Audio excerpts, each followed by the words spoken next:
दोस्तों सबसे पहले तो आप सभी को नमस्कार। मैं धर्मराज प्रसाद। जैसा तो अभी आपको पता ही होगा कि अमेरिकी राष्ट्रपति डोनाल्ड ट्रंप के द्वारा अमेरिका में एक नया चोचला फिर लेके आया गया है। अब वो चोचला क्या है आप लोग को बता रहा हूं। अभी अमेरिकी राष्ट्रपति डोनाल्ड ट्रंप के द्वारा H1B वीजा का ना जो फीस था 1000 अमेरिकी डॉलर पहले था, जो भारत के रुपए के हिसाब से 88,000 से 90,000 रुपए तक का था, लेकिन अब उसे 1 लाख अमेरिकी डॉलर H1B वीजा फीस को बढ़ा के कर दिया गया, जो भारत के पैसे के हिसाब से 88 से 90 लाख रुपए है। अब वीडियो में से पहले बहुत बार आपको बता चुका हूं, लेकिन फिर भी आपको कुछ सेकंड में बता दे रहा हूं कि H1B वीजा होता क्या चीज है। H1B वीजा एक ऐसा वीजा होता है ना जो अमेरिकी कंपनियों को अधिकार देता है कि आप कोई भी विदेशी नागरिक को अपनी कंपनी में रख सकते हो। उसके लिए उसे H1B वीजा उसके नाम पर अप्लाई करवाना पड़ेगा और उसका जो फीस है वो कंपनी देगी जो बुलाया है। तो शुरू में 1000 अमेरिकी डॉलर था तो दे देती थी कंपनी, लेकिन अब उसे 1 लाख अमेरिकी डॉलर कर दिया गया है। अब ये कहा यह जा रहा है कि अमेरिकी राष्ट्रपति डोनाल्ड ट्रंप का यह राजनीतिक दांवपेच है, क्योंकि वहां की जनता को यह बताना चाह रहा है कि हम आपके साथ में खड़े हैं। कैसे खड़े हैं?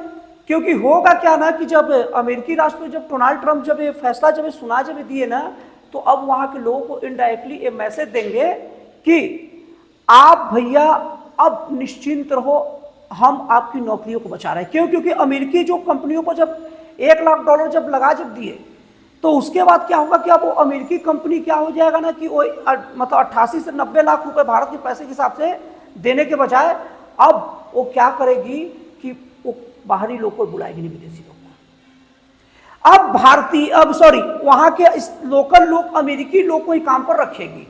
लेकिन ये जो फैसला है ना वो अमेरिका के विकास को खंड खंड करने वाला है और अमेरिका को एक बहुत ही ज्यादा बेरोजगारी और मंदी के दौर में धकेलने वाला फैसला है। क्योंकि अमेरिका के विकास में बहुत बड़ा योगदान विदेशी नागरिकों का है और खास करके भारतीयों का है, लेकिन इस तरीके से अमेरिका के टैलेंट का बहुत ज्यादा हास होगा। और ये वाली बात केवल अभी बस पॉलिटिकल नहीं रही, अब ये बात एक न्यायपालिका के पास पहुंच गई, मतलब ये एक न्यायिक मामला बन चुका है। और इसके लिए एक मतलब कई अमेरिका के धार्मिक संस्थान हैं और कई ऐसे सामाजिक संस्थान हैं जो कोर्ट का दरवाजा खटखटा रहे हैं। और वहां पर यह हवाला दिया जा रहा है कि कई ऐसे भारतीय हैं जो अमेरिका का विकास में बहुत बड़ा योगदान दे रहे हैं। और एक व्यक्ति फिनिक्स डो नाम के व्यक्ति का जिक्र किया गया जो भारतीय है, और इसी को लेकर अमेरिका का जो फ्रांसिस्को राज्य का जो संघीय अदालत है उसमें ये बात अर्जी लगा दिया गया है। और कहा गया है कि फिनिक्स डो है वो बुजुर्गों की आंखों की जो रोशनी की हानि होती है, वो रोशनी की हानि, उसके बाद में डायबिटीज और अनेक जटिल बीमारियों को लेकर शोध कर रहे हैं और उनका शोध एकदम करीब तक पहुंच चुका है। लेकिन जब ट्रंप के द्वारा ये फीस 100 गुना बढ़ा दिया गया है तो अब उनको वहां रुकने में रहने में दिक्कत होगी, और अगर वो चल गए तो वहां का शोध को डिस्टर्बेंस होगा। और इसके अलावा कई ऐसे अमेरिका में रहने वाले भारतीय हैं जो केवल अमेरिका से कमा नहीं रहे हैं, अपनी कमाई का बहुत बड़ा हिस्सा करोड़ों में अमेरिका का अलग अलग जन कल्याणकारी टेक्निकल सुविधा बहुत सारी जगह डोनेट भी कर रहे हैं, मतलब दान भी कर रहे हैं। और इसके साथ ही इंडियन डायस्पोरा और बोस्टन कंसल्टेंसी की एक ताजा रिपोर्ट के मुताबिक 2008 से लेकर अब तक अमेरिका में रह रहे जो भारतीय मूल के लोग हैं वो 26,000 करोड़ रुपए तक अमेरिका में डोनेशन दे चुके हैं अलग अलग संस्थाओं को। और यही नहीं, अगर हम लोग देखा जाए तो 2008 से लेकर अब तक अमेरिका में जो पढ़ने जा रहे जो स्टूडेंट 83,000 करोड़ रुपए का आर्थिक सहयोग अमेरिका को दे चुके हैं। और इस तरीके से अब ये मामला अदालत चल गया और अब अदालत का फैसला क्या आता है ये तो समय ही बताएगा।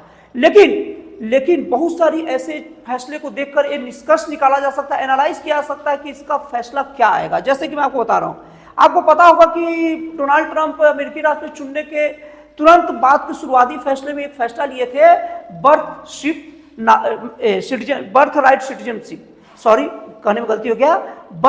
सिटीजनशिप अमेंडमेंट बिल लेकर आए थे। उसके तहत ये नियम लाया गया था कि कोई भी ऐसा मतलब बच्चा जो अमेरिका में पैदा रहता है, उसका पहले नियम था जो अमेरिका में पैदा होता है ना तो तुरंत अमेरिका का नागरिक बन जाएगा। लेकिन अमेरिकी राष्ट्रपति डोनाल्ड ट्रंप के द्वारा इसे खारिज कर दिया गया। अब इसके बाद अमेरिका के अलग अलग राज्यों की संघीय अदालत में बात मामला गया और चार अदालत इस फैसले को रिजेक्ट कर चुकी है, मतलब ट्रंप का फैसला कर चुका है। और अभी ताजा ताजा हाल 5वां जो अदालत है बोस्टन की संघीय अदालत, जिसने अमेरिकी राष्ट्रपति डोनाल्ड ट्रंप को birth right citizenship amendment bill जो था उसको कैंसिल कर चुका। मतलब 5 राज्य ऐसे भी तक हो चुके जो अमेरिकी राष्ट्रपति डोनाल्ड ट्रंप के फैसले को पलट दिए हैं। मतलब वो राज्यों में वैसा नहीं होगा। तो इसके आधार पर कहा जा सकता है कि ये फैसला भी कोर्ट पलट सकता है। बाकी तो कोर्ट जाने, वहां का न्यायिक जो प्रक्रिया हो जाने। तो दोस्तों इस तरीके से ये जो अमेरिकी राष्ट्रपति डोनाल्ड ट्रंप का ये जो सपना है अमेरिका के विकास के नाम पर अमेरिका को बहुत बड़े विनाश और मंदी की गर्त में ढकेलने का, वो पूरा मुझे नहीं लगता है कि हो पाएगा। तो दोस्तों आपको क्या लगता है कि अमेरिकी राष्ट्रपति का ये जो कर रहे हैं वो सही या गलत है, कमेंट करके बताइएगा। और दोस्तों अगर आपको एनालिसिस अच्छा लगा तो प्लीज कमेंट करके बताइए। और मैं हर बार तो ऐसा नहीं कहता, लेकिन आप लोग कह रहा हूं कि थोड़ा मेरे वीडियो को लाइक शेयर और सब्सक्राइब कर दिए, क्योंकि आप लोग जब ऐसे वैसे सब लोग का कर देते हैं तो मेरे वीडियो को लाइक शेयर सब्सक्राइब करने में क्या दिक्कत है। तो दोस्तों फिर मिलता है वीडियो में एक जन कल्याणकारी और एक राष्ट्रवाद से प्रेरित नए विचारों के साथ।